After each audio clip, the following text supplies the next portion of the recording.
This is the hardcore icon, just incredible. And I've got news for you.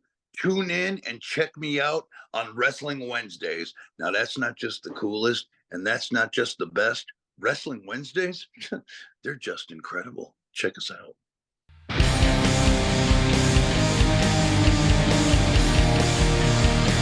Hello and welcome back to another episode of Wrestling Wednesdays. As you can see, my guest this week is a super special person. Following on from the initial conversation we had, it's back for round two to finish everything off, talk about a bit more about his career and what he's up to at the moment. Not just the coolest, he's not just the best, he is just incredible. PJ Polaco, how you doing, sir? I'm doing fantastic. Glad to be back on with you, man. It's an absolute pleasure. I'm sorry if I pronounce your name wrong or anything like that. Nope. Perfect. Everything's perfect, brother. Thank you. Obviously, mainly, I quizzed you a lot about ECW and sort of, different memories and times like that. Before I sort of conclude a bit more, I've got a few more questions I want to ask you about your career. I just wanted to talk a bit about what you're up to these days and how people can get involved.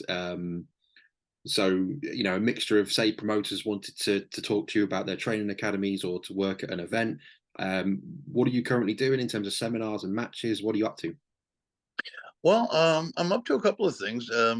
First one, if you'd like to get a hold of me for future podcasts or, I just did a couple of Comic-Cons this weekend with, believe it or not, Paul Roma from the old WWF Power and Glory. Remember him? Yeah. Wow. One of the Four Horsemen, one of the weirder members of the Four Horsemen, but he was there with Arn Anderson. They were a tag team. But yeah, I was with Paul Roma and remember Barry Horowitz. Wow, no way. Yeah, I was with Barry Horowitz and stuff. So, we did some stuff and we just got to talking and I had a great time. We were in upstate New York. So that was fun. So anyways, if anybody's interested and wants to book me for stuff like that or even a match, I'm getting back in shape. I just turned 50. So I will be trying to do, not as much wrestling, but I will do some. Just hit me up on my email. Just email me if you're interested. Peter Polaco 73 at gmail.com. So just I answer my emails personally. So hit me up. Polaco Peter 73 at gmail.com. No worries. I'll put that. That's it. I'll put the link underneath for this as well with your site. No big deal. Yeah. But yeah, man, I've just been trying to, just stay out there, do some things online. Again, I'm, real quick, I'm not necessarily pushing this because we don't have a full product out to push yet. But there's this game called WWO. I think it's like World Organization. So I don't have the full thing, but you'll see it on my bio and stuff. And I'll send you over the link to put it there. But it's a cool online game where you take certain aspects of wrestling, like you book your own territories, you hire your own wrestlers. It's really like a simulation of running your own territory or television promotion, and it's all done online with other people that participate in the community. So it's something that's a little different, and it'll be out there for free. So I'll have more info, but that's what I've been kind of getting into. Just different kinds of little things.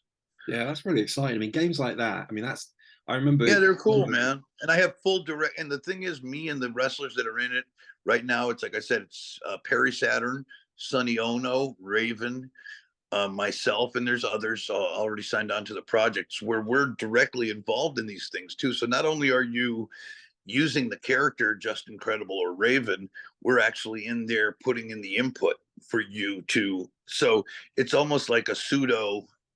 You know what I mean? You're getting to kind of play with the real wrestler in the online format. So it's fun. It's a different kind of thing, but it's very cool. Yeah, that's amazing, isn't it? I mean, that's the future of fan interaction, I suppose. That's the next level. Yep. You get this community too, where we all play in this regulated space and have some fun. It's really cool, and I look forward to it. It's awesome. Yeah, that's exciting, and it gives you the chance to.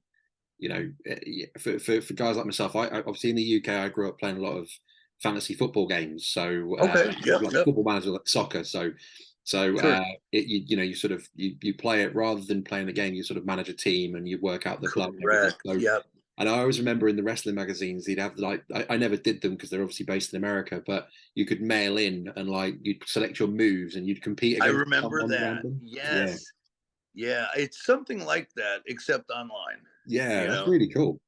Yeah, and it, like I said, and we are directly involved with the gameplay, so it makes it even more fun. So hopefully, so yeah, yeah, it's pretty cool, pretty cool. It's a But I great remember those opportunity. games too, dude. I used to mail that shit in all the time. I loved it, Well, loved it. well, now obviously you've got the chance for so the people like myself, if we irritate you, you can now virtually drop kick us in a game. So Yes, I look forward to you kicking the crap out of me in a like virtual wrestling ring. I can't drop kick you in real life, so there you go. No, yeah. I'll get in too much trouble. But yeah, that sounds really exciting. And then in terms, obviously, I know you've got a sort of t-shirts and pro wrestling tees, but people can contact you directly for merchandise as well. Is that correct? I'm sorry. Have you've got pro wrestling tees? You've got a few t-shirts on there, I think, and Oh then yeah, yeah, yeah, yeah. Yeah, I got some.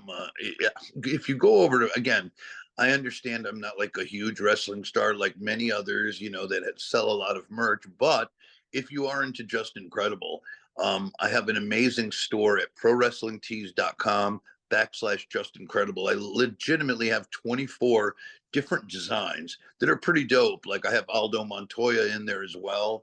Um, Old school designs that I used to wear to the ring, and some really clever ones. So you do yourself a favor and check it out. It's prowrestlingtees.com/Just Incredible. I mean, I have one of my favorite ones is I have a T-shirt where I tell a story that Undertaker gave me acid on a trip to South Africa on the plane. So it's a T-shirt design of Aldo, and it's called "Tripping with the Dead Man." And the T-shirt is basically based on that, and it has Taker in it. It's a very and me dropping the acid with the mask, and all kinds of shit happening. It's a very cool. But go check out the website; it's fun, and I'm sure somebody will find something that they like. So because I got a bunch of some cool stuff, so pretty fun. yeah. I mean, that's an interesting memory. Exactly. Yeah, that's a selling point right there. How did was that a good experience, a memorable tour for you? It is now. It wasn't then when I was like 21 and I had no idea what was going on, but today it is, and we all laugh about it. So yeah, it's good Good, stuff. good. As long as you survive, as long as it's one to look back on and have a memory with, Oh that's yeah, what matters. That's what matters. Um, so basically, one of the things, obviously, that a lot of sort of talented wrestlers like yourself do, they've got such the mindset that you have, and the way you were trained, is they do a lot of analysis. People they offer like you could be hired to do like match analysis or do seminars for a company if they want to hire you to attend. Are those things you might be interested in doing? A sort of a bit of like whether it's virtual coaching or an in-person sure. coaching? I would love to do that. I've never tried, but I'm sure it would be no different than me, like you and I talking, because really it's always about the conversation. Because there's only, usually when you're doing coaching like that, the in-ring stuff is already a given, right? You're already a trained professional. So there's nothing I'm going to tell you to do differently other than like the psychology parts and the intricacies that I've learned. And again, what I always told people, and I told people this in my wrestling 101s, and I'll say it here to you guys, is, I literally, what I'm telling you is not stuff that I made up. I'm literally, when I tell these stories, I'm handing you down things that Mr. Perfect, Kurt Hennig, told me. That Pat Patterson, legend, Hall of Famer, Pat from the WWE, stuff that he told me, stuff that Shawn Michaels and Scott Hall told me, experiences in the ring directly with those guys like Arn Anderson. So, I mean, the list can go on and on. Terry Funk, who I got to spend a lot of time with and wrestling with and against in ECW. Again, these are I'm just repeating what they've told me. So, again, it's just a data bank of information that I have. So anybody interested, yeah, of course, I would love to do that and start that. That would be something I would like to do. It, again, just passing down the good word and the traditions that made this business great. I think a lot of times when you watch, and I did the review show just ended recently, past week. But Vince Russo and I, on his Patreon, started an AEW review show. Since the very first episode of AEW Dynamite up until last week, we had done and reviewed every single show. And one of the things that I always say is, God, if these kids had the information that I have, and had to pass along and share, a lot of these mistakes wouldn't be happening. I'm sure they have plenty of information there, but I hear that a lot of those kids aren't listening to the veterans, which is a problem. But I digress. But yeah, it's just a lot of good stuff that I think still applies to pro wrestling today and will always. It's the bare bones basics of why we do what we do and how to pop a crowd and how to get that audience. So it's very good information for sure. Yeah, I mean I think that's the beauty of, I know obviously what's great in this modern age, these sort of podcast interviews, and there's a lot more content Yes, online people can listen to. so much information, Yeah, stuff but that we didn't have. no, I didn't have any of that, which is a shame. But it just shows the advantage that these young men and women have. It's wonderful. Yeah, and I think that's the beauty of, they can listen to stuff like you just talking in general or whatever, but they can tap into that now, and it's, don't lose that opportunity to speak to you while they can. I mean, Yeah, I know absolutely. there's some great coaches obviously at AEW and WWE, but the ones that are on the indie scene like yourself at the moment, if you're a worker and you want to try and just get some advice on storytelling or how you approach this, or what can you do Right. differently, what can Yeah. you do that stands out on a night, because I appreciate how difficult it must be when everyone's probably got similar move sets or mindsets, Sure. and they've got to come up with an idea. Maybe they don't know the person Yep. well and they're meeting them for the first time on the day, but tap into veterans like yourself that are willing to share, and you might get a unique something that stands out. Absolutely. And that's the thing is, I know for a fact there are very few people on this earth that could tell you the stories that I've heard and the knowledge that's been dropped from a guy like Kurt Hennig, Mr. Perfect. I mean, I spent so many nights, and I'm very blessed with Kurt, like traveling and him and I talking, and just me going to school, learning that information from him, who he gave me I was very fortunate. The same thing with Pat Patterson towards the end of his career in the WWA. Pat would just tell me. So, I mean, I learned so much from just talking and shooting the shit over a couple of beers, and stories of psychology and why and when. And I mean, these are things, the business evolves, but these stories are direct correlation of why things happened the way they did in the territories and why they could still work today. It's fascinating to have these greats and this material out there. It's just up to the individual to seek it. And it's, like I said, I've had a very unique and blessed life to be able to provide some of that stuff that hopefully will not be lost through these videos, this Yeah, information. yeah, and I think a Because massive I certainly didn't come up with it. Everything in these videos, I'm sharing stories from other greats, So this is all like, coming from great people, not from me. But I think that shows, yet again, everyone's love of the industry, and yourself as well, that you care about passing those stories on because people have helped Of you. course. You're trying to That's do so the same. important. Yes. Yeah. It's so important for the next generation, because you want to pass down that, because how else is it going to grow to the next generation? And of course it'll always evolve and change. Things will always be moving. Like what I did 10, 20 years ago is not necessarily as relevant with the moves that they do today, but it does not mean that the psychology behind it and the intent behind it, to draw money, to draw heat, to understand what false finish is, how to really do a false finish, not just kick out at two, how to place certain things in a match where you're getting the most, it's like sometimes, man, something as small as where you put a move. Do you put the move before or after this? Like shit like that really matters. And I don't think people understand that, especially the young men and women out there today. Sometimes, man, a little pause here and delete something here will make a big difference, because that one thing is, I think the young men and women today don't listen to the crowd, and everything is planned out. We were improvisers. A lot of the times I went out there, believe it or not, with just a finish, and we would improvise the whole match. And it left you, when you got to know the person you're working with, it gave you such freedom to listen to what the fans want. And on a dime, if they're not reacting, you could pivot. Where today, I think these kids have a match already set in stone, and they go, this move to this move because that's how we talked about it, to this, to this, to this. But the fans aren't reacting to what you planned out. So that's why I always thought calling it in the ring was so much better, because you could hear, execute, that worked. Oh, we did this, but that didn't work. Maybe we need to veer to the left here. Whereas I think if you have a match completely planned out, and what if you underestimate or overestimate your fan base, they might shit on it. So you always want to keep that little openness to pivot and to move in a direction where the fans may be. You know what I mean? And that's the beauty of it, and that's where the lessons are learned. So I want to always put that out there to the kids that are in it today, to just create on the fly as much as you can. But that's a whole nother podcast.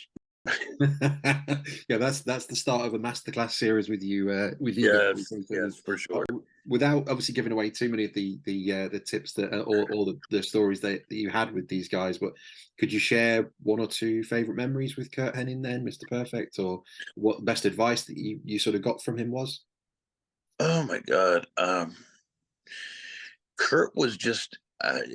Nothing really sticks out like that, but I just remember Curt being a guy who never took this business too seriously. I think, and I think too much young men and women getting into the business today are they're very afraid of what it is, and they're very strict on, they think they have to do this and that. Curt came into this business with such a not reckless, but he was so free with himself, having fun and realizing that this is pro wrestling. Like, it's not supposed to be serious. Go out there and have fun.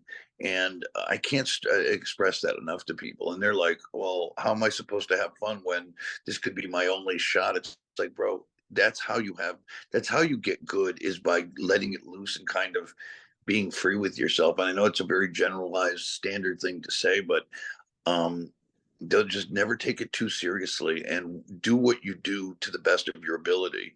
And always, if you're good at something, accentuate it. And if you're bad at something, don't ever do it, because there's plenty of bad things I couldn't do in the ring. Like, you'll see people trying to execute moves that is way above their pay grade. I did. There was a million of them that I couldn't do. I just stayed away from it. I said, what are the 4 or 5 things I can do well? Do those things. And also, if you know how to work, you could go around, you know what I mean? You could work with anyone, whether it's a luchador, whether it's Japanese style, whether it's American style, and you could work with anyone and still do a couple of things that you can do for yourself to get over, and the rest is just playing along and having fun. And I wish more people remembered that, because it's not supposed to be so hard. Wrestling is not a hard thing, man. I never understood it, where people are like so in their heads about it. It's like, bro, you watch wrestling all your life. It's not that hard. You just kind of do what you see. You know what I mean? With, like, I see it on TV once, I could do it. Okay, you know what I mean? If you're semi-athlete, it's like, I never understood it, but that's just me. I think it is obviously the change in the passion and for it, and I think obviously you guys probably had a sort of a lifestyle around it that was slightly different to the lifestyle a lot of them have now, where they see themselves as very much athletes, and there's that. But I think I was a couple of the guys I've spoken to before, they asked me why I love wrestling, and it's because of the storytelling. And for me, it's something I grew up watching. It's still my favorite form of storytelling, along with films.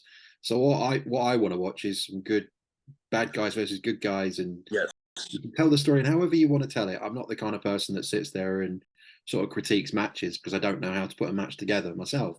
But however you see fit, I will know if it's good or bad based on what I like to watch. Right, and that's the thing is we should recognize. See, that's the thing. The fan will tell you in the arena whether they like it or not, Yeah. right away. And but that's the thing. It shouldn't be.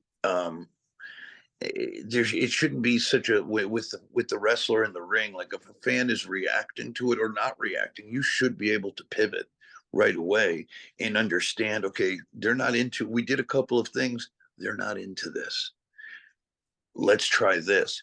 Where today, I think if somebody put out a 12-minute match for Dynamite, they will not shift from the presentation, and that's the biggest problem. Is you should not go out there with the whole thing scripted, because if they're not responding in the first couple of spots, they're not going to respond later because you don't even have them yet, much less losing them. And I think when you leave that open space to create out there in the moment, that's the true art form. And I think kids today are not they're not taking the risk of that experimentation. They're very nervous, and it's like, well, I got to get my shit in. This is what we have, and if the fans aren't into it, screw it. That's not how you do it, man. I can go out there in the first 5 minutes, know exactly what kind of match this is going to be and what it needs to be, and understand that, being able to call something on the fly and really orchestrate it from that improvisational point of view, that's where the real art is, and that's where the real greatness comes from. When you see those great matches, half the time I guarantee you it was, might have been called beforehand, but a lot of the stuff was added extra, and you got to be able to catch that. That's the real art, and that's where the greatness lies. Yeah. Does it help when you're approaching that, when you've got sort of an end goal, you've got a match you're working towards over a few weeks? 100%, 100%, yeah, for sure. It's not that difficult once you understand kind of what you're looking for. Yeah, for sure. Yeah. How did you, obviously, if you look at your ECW days when, you were such a big star there and you had a lot of massive matches and great feuds. How was that? How did you approach that then? Obviously, knowing that was such a crazy fan base when you're in the arena, but you knew you had maybe a storyline to build up with over the next month. How did you how did you approach not giving away everything too soon? Um, exactly that. I would just, I would just kind of always book backwards. I would find out what is the end goal here. Like, what's the finish? Like, what's the script? Like, am I doing the Avengers where Thanos? Am I doing Infinity War where Thanos blows everyone away, or am I doing Endgame where the good guys win? Or, so first you always get to the end. What does the end need? And then I book backwards, whether it's a storyline or a match, and I say, okay, this is the desired ending. How do we get there? You know what I mean? Mm-hmm. So yeah, for sure. In terms of, because obviously you've wrestled all over, the UK, Europe. You mentioned a minute ago the tour with Undertaker. What are sort of your favourite venues or towns to have worked in on your career? Where do you look back and think, oh, I really enjoyed that? I really loved working in London. Loved working in London, but I've worked the O2 and I've worked other smaller venues. But my favorite, believe it or not, was in 1995. We did Royal Albert Hall in London, and the Royal Albert Hall, obviously, very famous. It reminds me almost of the Hammerstein Ballroom that because it had the big tiers and it was a real theater, and it's very very glamorous and old, very old country. The name Royal Albert Hall, as you would expect, very what's the word I'm using for uh like royalty, you know what I mean? It literally is. It just makes you think of England. So yeah, I loved Royal Albert Hall. That would be my favorite. And then the second one would be the O2 in Wembley. I never got to do Wembley Stadium though, unfortunately. So well, you never know. AEW are back next year. If you're, no, I don't think I'll be making anything over for AEW, but I wish that wasn't the case. But you don't fancy some over the top rope action in AEW next year, then? I wish. Hey, you never know. I don't see it happening. Well, you never know. We'll put the vote in for it now. Put the word in. Yes, I need to go back. um, I need to go back to London before my career's over for sure. yeah, I mean, there's some honestly, I think the companies here would love to have you. There's so many good promotions throughout the I UK. would love to go, man. I would love. It'd be an honor to go back to England. I love spending time there. It was so much. The fans were so cool, bro. The people, everybody. It's my home away from home. So many times I've been over there, and I've always had the best time. So, In terms of for the interview, I was going to ask you about a couple of your old colleagues just to kind of get a thought on them or a memory on them. I was going to ask about Shane Douglas, the franchise. I love Shane. I think he's one of the best performers, and not just in ECW. I think underrated in the world for his time, especially let's say from '93 till 2000, even when he was in WCW. The franchise, he had a great 7-year run right there. With me and him in ECW, it's funny. He was just on a podcast with someone. I don't know if it was his own podcast, but it might have been somebody. And I have the link. I put it in my on my X page, Twitter, or the old Twitter, whatever you guys call it now. But I put it on X that Shane Douglas literally said and was asked what was his best match ever.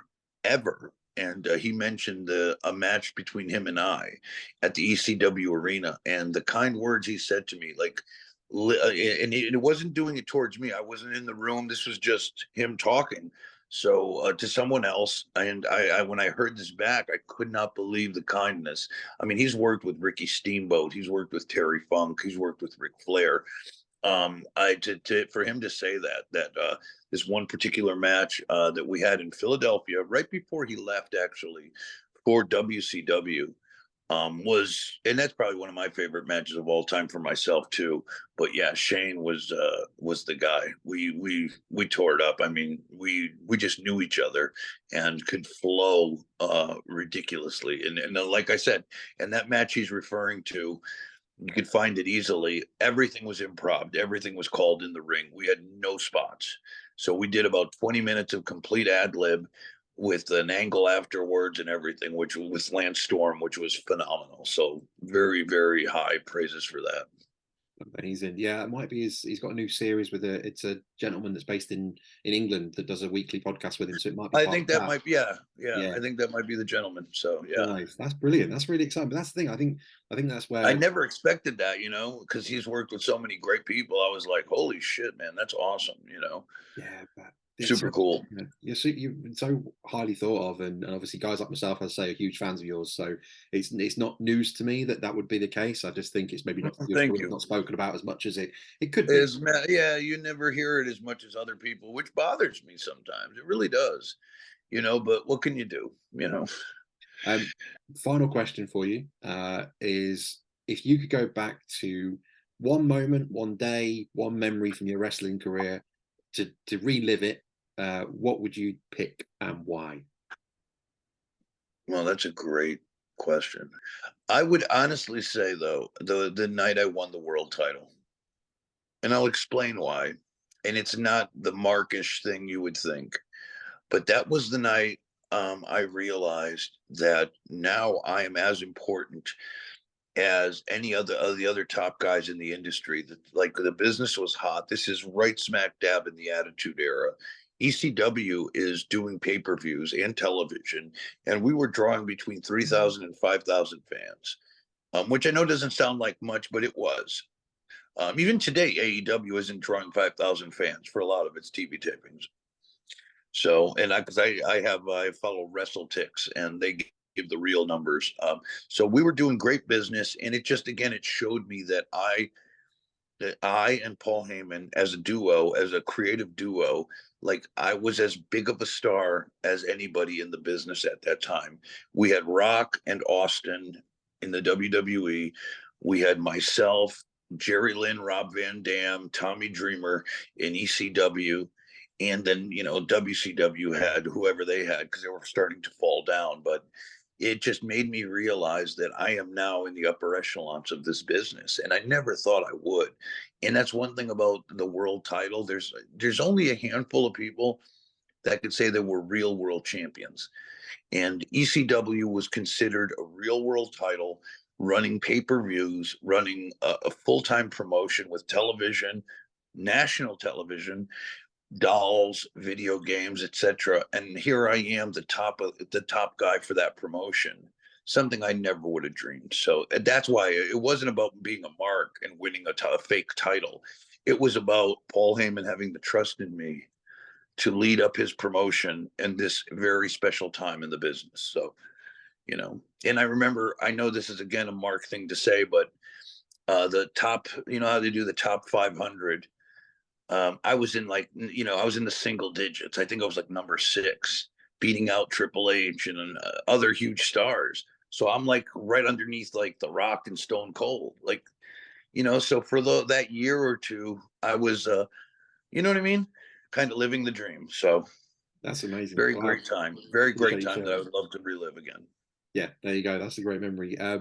Well, we are nearly out of time. My clock's working on Zoom. It's about to run out. So I just wanted to say a huge thank you to you for your time. It's been really appreciated. And it's great to just get the chance to speak to you, hear your thoughts and memories, and hopefully inspire any listeners that are working in the industry to tap into your knowledge and give you a call, because I think it's one of the most unique careers, and your rise in ECW and the fact that you've got so many things to talk about and share, so many people you've worked with over the years. It's a legacy that people need to tap into. So I really do appreciate your time. Thank you very much, and I look forward to following up very soon. Yes, sir. Thank you, and thank you for the fans. I really appreciate all you guys.